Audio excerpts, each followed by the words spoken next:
What if I told you that your entire journey of personal growth, every single struggle, every single breakthrough, could be mapped onto just 3 transformations? Not 100 complicated steps, just three.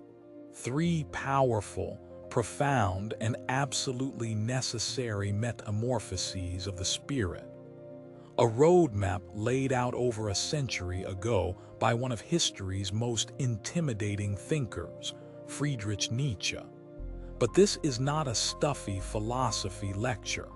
This is a guide. It is a mirror that will show you exactly where you are right now, and more importantly, what it will take to reach the next stage of your own evolution.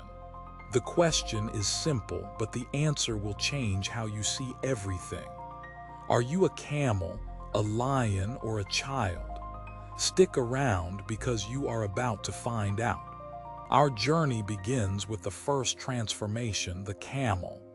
Picture a camel in the desert, strong, patient, incredibly resilient.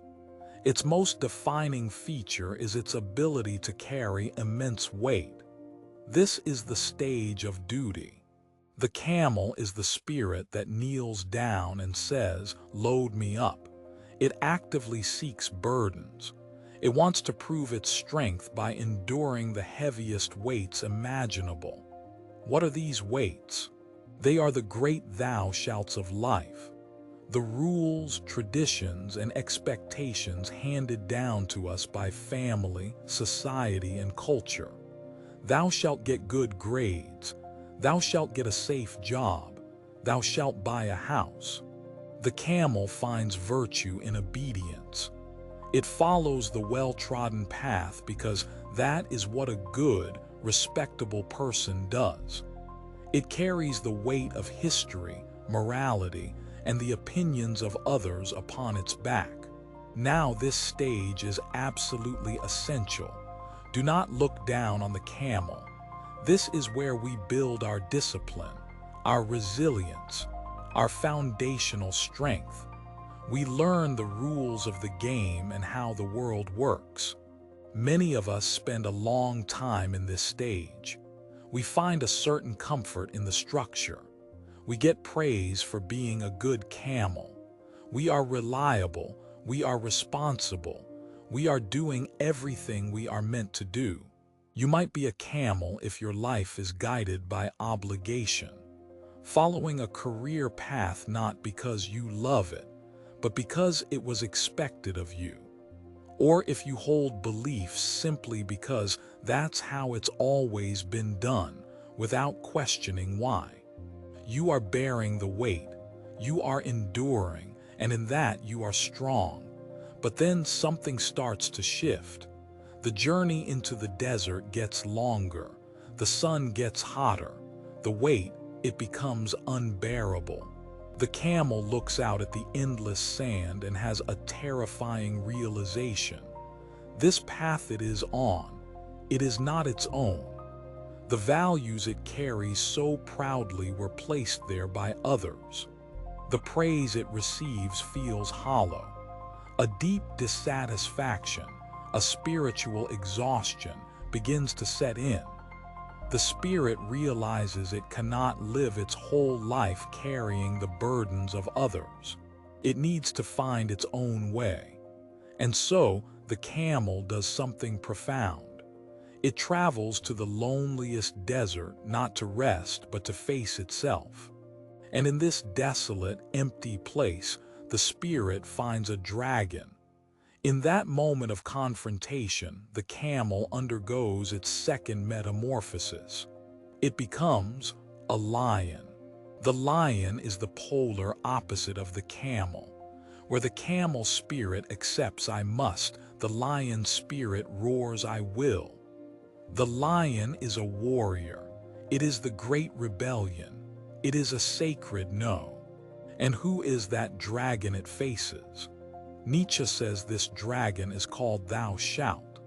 It is the embodiment of all the rules and values the camel used to carry. Every single scale on its body glitters with a 1,000-year-old law. The dragon's message is terrifyingly simple. All value has already been created. You shall not create new values. It represents the crushing weight of history telling you there is no new way, only the old way. The dutiful camel would have bowed before this beast, but the lion attacks.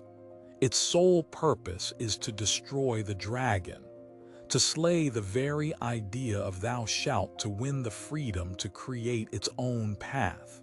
This is the stage of the iconoclast, the rule breaker, the teenager rebelling against their parents, the artist who shatters convention, the entrepreneur who quits their safe job to forge something new. The lion's stage is about deconstruction. It is about questioning everything you were ever taught. Why do I believe this? Why do I follow this rule? Is this truly my value, or did someone else give it to me? It is a necessary and often painful process. You might alienate people. You might be called selfish or reckless. You are burning down the comfortable structures you once inhabited as a camel. You have to become a lion to claim your own psychological territory, to declare your sovereignty over your own life, to say a firm no to the world so you can finally have the space to give a true yes to yourself. And the lion wins its freedom. It stands victorious over the slain dragon. The desert is silent. There are no more commands, no more burdens, no more external authorities. It is finally free.